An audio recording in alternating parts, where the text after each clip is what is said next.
Assalamu alaikum warahmatullahi wabarakatuh. Ahlan wa sahlan ya uti. Wa ahlan wa sahlan ya akhi. It's Practical Absolutes. And in this video, please forgive the sinusitis I have going on. Inshallah, bithnillah, I'll feel it better. No worries. Make a dua for me, inshallah, right? Nevertheless, I want to talk about something that's very, very important to me, because something I've been realizing that probably affects a lot of Muslims in America and a lot of Muslims in the Western world. Now, let's talk about it.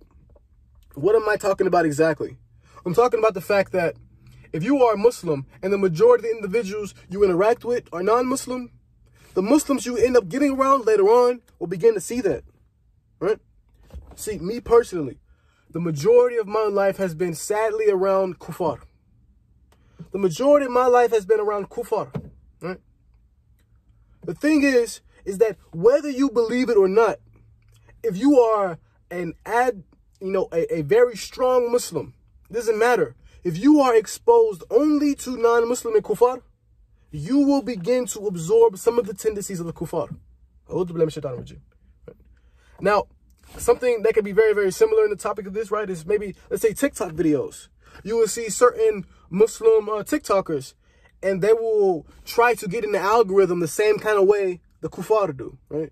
Do like extra loud talking, strange voice patterns as a means of trying to grab the user's attention. Now, that specific thing, that specific act is not the issue of the video. The conceptual point is the main thing of the video. The idea that when you are around non-Muslims, you are going to absorb the tendencies of these non-Muslims. And when you are around other Muslims, they will be able to see it more often than not. Now, of course, it is very important for this to happen, because maybe those Muslim brothers and sisters can point out the malfeasancies you have that has been developed based off of your interactions with Kufaar. Yeah. But something I've also realized, the more you are around Muslims, the more the Kufaar can see that you are not like them, which makes it even harder to interact and build those bonds around them based off of commonalities, based off of something they have in common, right?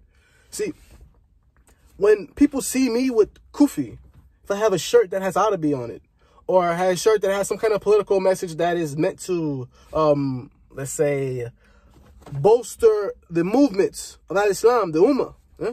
Or they see me with a khair, right? Or they see me praying, right? They see me with a sali. They see me reciting Arabi. They see me, singing nasheed, yeah? These different things that a Kufaar will see me do, that will make themselves feel alienated towards me, yeah? And the sad thing is that I know for a fact there are so many Muslim brothers and sisters in America and in Europe that are experiencing this. And I'm just here to say that, of course, you're not alone, but it kind of goes without saying that it can feel lonely to an extent when you're living in a Western world that is predominantly Kufaar, disbelievers, they promote khair, right? Sheikh, yeah? And you are trying to be the best Muslim possible, right? You're trying to transition from a Muslim to a mu'min, right? And in this pathway from Muslim to mu'min, it's a path that causes a lot of loneliness to be endured, particularly if you're in the Western world. Now, I pray that Allah, subhanahu wa ta'ala, guides every single mu'min, every single Muslimin. Ana jundullah wa ana jundul muslimin.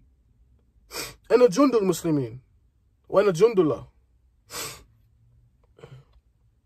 Ya Allah, Ya Rab, Ya Rahman, please watch over all the Muslim brothers and sisters in this age range from the early teens to the late 20s, particularly in that range.